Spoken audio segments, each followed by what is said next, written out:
नमस्कार, मी प्रतीक्षा. न्यूज मराठी 24/7 मध्ये आपल्या सगळ्यांचं स्वागत आहे. तर एक नजर टाकूया आजच्या झटपट 24 बातम्यांवर.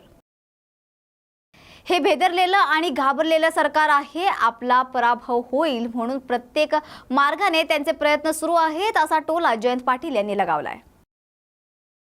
विशाळगड तोडफोड करणाऱ्यांवर कारवाई व्हावी या मागणीसाठी समाजवादी पार्टी आक्रमक झाली असून कार्यकर्त्यांकडून आंदोलन छेडण्यात आले. गेली 10 वर्ष नरेंद्र मोदी देशाचे पंतप्रधान आहेत, तरी देखील जम्मू काश्मीर शांत होत नाहीये, असा सवाल आनंद दुबे यांनी विचारला आहे. कोल्हापूर जिल्ह्यातील विशाळगड परिसरात अतिक्रमणाच्या नावाने हल्ले होत असल्याचा आरोप आंदोलकांकडून करण्यात येत आहे. पावसामुळे कल्याणमधील नेतिवली टेकडीवरील 3 घरे कोसळली असून 4ही घरातील कुटुंब बाहेर असल्याने जीवितहानी टळली. मुंबई नाशिक आग्रा महामार्गावरील खड्ड्यांमुळे वाहनधारक त्रस्त असून शिवसेना उद्धव ठाकरे गटाचे खासदार राजाभाऊ वाजे यांनी जोपर्यंत रस्त्यावरील खड्डे बुजवत नाही तोपर्यंत टोल घेऊ नका अशी भूमिका जाहीर केली आहे. IAS पूजा खेडकर यांची आई मनोरमा खेडकर यांना 20 तारखेपर्यंत पोलीस कोठडी सुनावली असल्याची माहिती ॲडव्होकेट निखिल मालानी यांनी दिली आहे. विधानसभा निवडणुकीत सिटिंग विद्यमान आमदारांना पहिलं प्राधान्य देण्यात येणार असल्याची माहिती हेमंत गोडसे यांनी दिली आहे. सांगलीच्या वन्य प्राण्यांकडून पाळीव प्राणी शेतपिकांचे वारंवार नुकसान होत असल्याने नागरिकांमध्ये भीतीचे वातावरण पसरले आहे. यूपीच्या गोंडामध्ये ट्रेन नंबर 15994 या चंडीगड दिब्रुगड एक्सप्रेसचे एसीचे 4 डबे रुळावरून घसरल्याने अपघात झाला असून या अपघातात 4 जणांचा मृत्यू झाल्याची खळबळजनक माहिती समोर येत आहे. सुप्रिया सुळे या आज बारामती दौऱ्यावर असताना त्यांनी विविध विकास कामांची पाहणी केली असून सुप्रिया सुळे यांनी देखील नागरिकांना त्यांच्या अडचणी सोडवण्याचे आश्वासन दिले आहेत.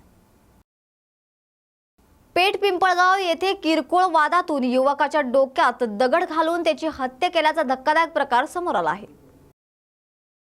आपल्या विविध मागण्यांसाठी सेनगाव तहसील कार्यालयात महसूल कर्मचाऱ्यांनी 15 जुलैपासून बेमुदत संप पुकारला असून आज 4थ्या दिवशी संप सुरूच आहे.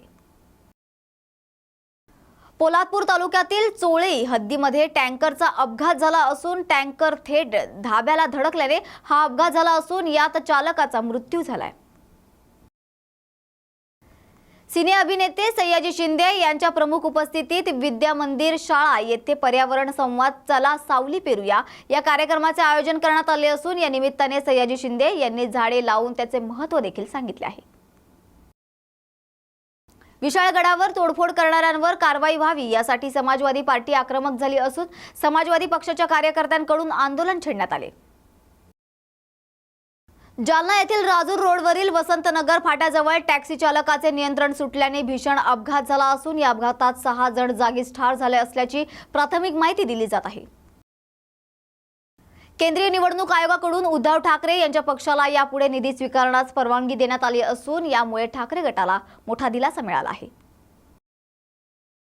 नीट पेपर लीक प्रकरणात सर्वोच्च न्यायालयाने 40हून अधिक याचिकांवर सुनावणी केली असून यावेळी कोर्टाने उद्या दुपारी 12 वाजेपर्यंत नीटचा निकाल लावल्याचे आदेश देखील देण्यात आले आहेत.